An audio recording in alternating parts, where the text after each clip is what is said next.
Hello, this is Matt Heisler of Vanderbilt Properties, and you're here on my channel, Inside Real Estate, where I'm going to tackle a whole bunch of real estate stuff, mostly about how real estate agents look at the market when I know a lot of my customers don't. So I figured I'd start off by talking about automated home valuations and why they aren't accurate. I think a lot of people know that those automated home valuation solutions are out there. Obviously, Zillow many years ago came out with this estimate. And so the problem is when they came out, people are like, well, computers are really smart. So these estimates have to be accurate. And if you stick around, I'm going to show you an example of a home that just closed and how Zillow's really struggled with that valuation over the last couple of years because it got listed a couple of times. And I'll also show you how to get an accurate estimate. So make sure you stick around till the end of the video in order to learn all that information. But in terms of what the automated valuations are, Zillow is definitely the most famous. They came up with this estimate. They've really started to hide that on their pages. And a big part of the reason is because they got a lot of complaints.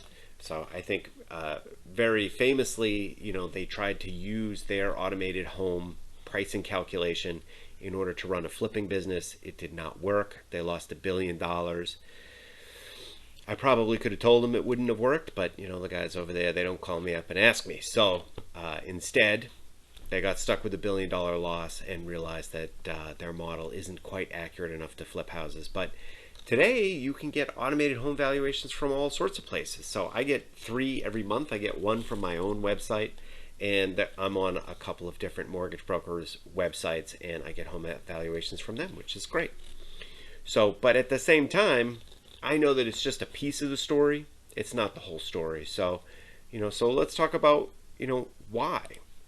So the reason why is because when they're using an automated valuation, they have to rely on some pretty limited information. It sounds like a lot of really good information, but when you dig into it, it turns out it's very little when it comes out to pricing a home. So they know the size of your house, they know the age of your house, they know the size and age of other nearby homes and their sale prices, what in the real estate biz we might call comps. They know what the town is taxing you for, right? Again, in and of itself, those assessment numbers are based on a computer model. So Zillow's model is a computer model of a computer model. And they know where your house is, and they know what the last person paid for your house. So if it's your house, it was you. But if they're doing other people's houses, they know what that person paid, and they know when they paid it. And that's important, right? So using all that information, it's a really good baseline for trying to figure out what someone's house might be worth. But in practice, it usually only gets them to about 80%.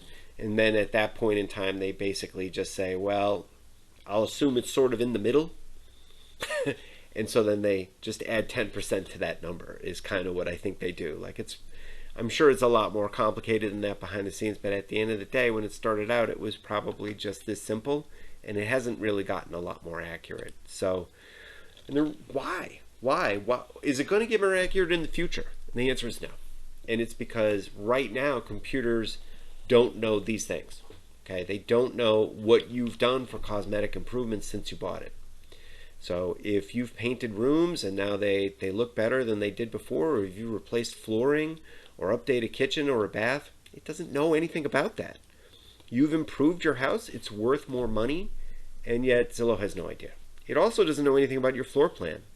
At the end of the day, Zillow just makes an assumption that your floor plan is very similar to the other houses of that age and size that it's sold before, but turns out that's not usually 100% accurate all the time. People expand their houses and they change the floor plans, and if your house has a non-traditional floor plan, Zillow doesn't know if it's worth more or less. They have to just sort of guess. So they don't know if your home is decorated tastefully. Every real estate agent knows this. If your house is put together with artwork and furnishings and furniture that's very tasteful for the buyers when they come through, it's worth more. They shouldn't be paying for the furniture, but they do, and we all know that they do. Zillow also has no idea how steep your driveway is. That's not in the public record. They don't know. They don't know if it's next to a highway or power lines, or if you don't have a backyard or a front yard. Buyers figure this stuff out right away. I mean, they're not confused that these items are not usually positives. That's not usually what most of the buyers are looking for. So they make adjustments. And they don't know how busy your street is. They don't have any idea at all. So, a lot of times I'll see, Zillow making fairly large mistakes, either because a home has an interstate highway in the backyard or the street itself is very, very busy. Zillow, they don't know. Zillow can't make that adjustment. So, and they also don't know if your home is curb appeal. I mean, listen, some houses are pretty. They look nice from the street. You can get more money for these houses. Some houses are less pretty, and sometimes it's harder to get a premium there. So the last 20% of a home's valuation it depends on aesthetics. It depends on things that only humans can gauge. I mean, most buyers don't care if the driveway's a little steep, if it's got a little slope to it, but there's a difference between a little slope and steep. And humans are very good at figuring out what that is. Computers not so much. So that's really the problem there. And so I promised at the end of this video I would show you that, how this estimate fared with a recent sale. Again, I just looked this up today, so it's an extremely recent sale, but it's not the first time that they tried to sell. And so you can see here their estimate goes all the way back to 2014, and as the market goes up, it's making guesses about what that house is worth. And then what may have encouraged the seller to go on the market is they said that it was worth 411.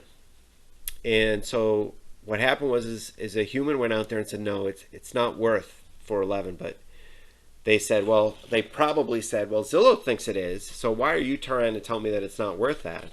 And so they listed it at 380. Well, it didn't sell at 380. In fact, it then spent a number of days on the market, and they cut the price all the way down to 345, and it still didn't sell. So from the original Zillow assessment of 411 all the way down to when it didn't sell, 345, you're looking at a $65,000 miss, and it wasn't big enough.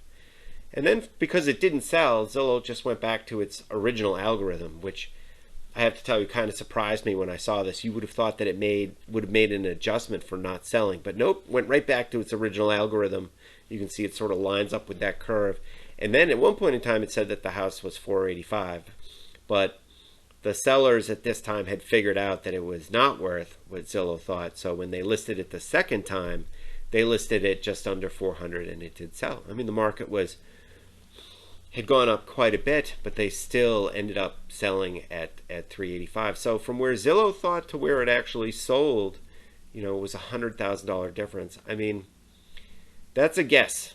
Okay, I can tell you now that an agent with 6 months experience would do a better job than this model. And was this a particularly tricky house? Was this a distressed house? No, it wasn't. I mean, I'm not going to give you the address because, but just trust me, it was in pretty decent shape, right? The problem is it was on a very busy street, and it was right up on the street. It had a very small front yard.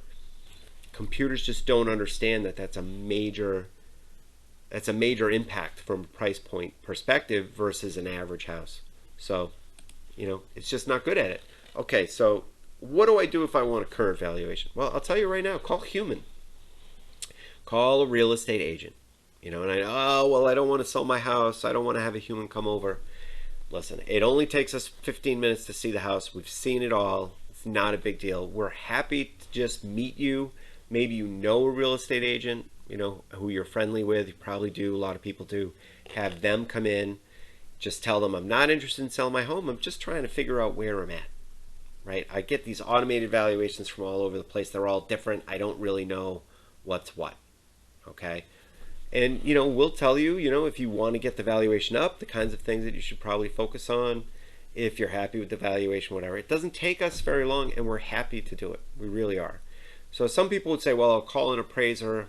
Private appraisals are anywhere from $500 to $900. They are not inexpensive, and I'll just tell you that they don't really read the market. Appraisers use a heavily mathematical solution that's a lot more like what Zillow does than what a real estate agent does. We really try to take into account the aesthetics. So, and I mean, at the end of the day, appraisers, they don't really know what the market wants because they're not there when buyers come through a house. They're not there. So they just look at the end results, which is the sales. So definitely don't rely on automated solutions. That's not a good thing to do. If you really, I mean, again, they're within 80%. I don't know that that number does you a ton of good. I mean, if you've got a $700,000 house, within 80% is, I mean, it's almost a $200,000 swing. So, I mean, that's not very accurate, right? So if you really want to get close, though, the thing to do is to really reach out and figure it out. But I will say that if your house is very young, if it's less than 10 years old, if it's in a neighborhood of very similar houses so that Zillow can get a pretty good proximity number there from a recent sale, or if it's a condo that hasn't been updated or it's in average condition with the other condos that are selling in that complex, the automated assessments will be more accurate. Not enough to rely on, but I mean, you should not rely on them, but they will be more accurate. Again, even with condos, like if you have a basement unit, Zillow's not going to understand that the windows in your unit aren't as big as the windows on the second floor. Like they just won't get it, So, again, there's even with condos, it's just not as straightforward as you would think it would be. And at the end of the day, even in this period of AI, humans still run the show when it comes to valuations. It's just computers don't buy houses yet. People do. So if you really want to know what your house is worth, call a human. All right, that's it. That's the end of this edition of Inside Real Estate.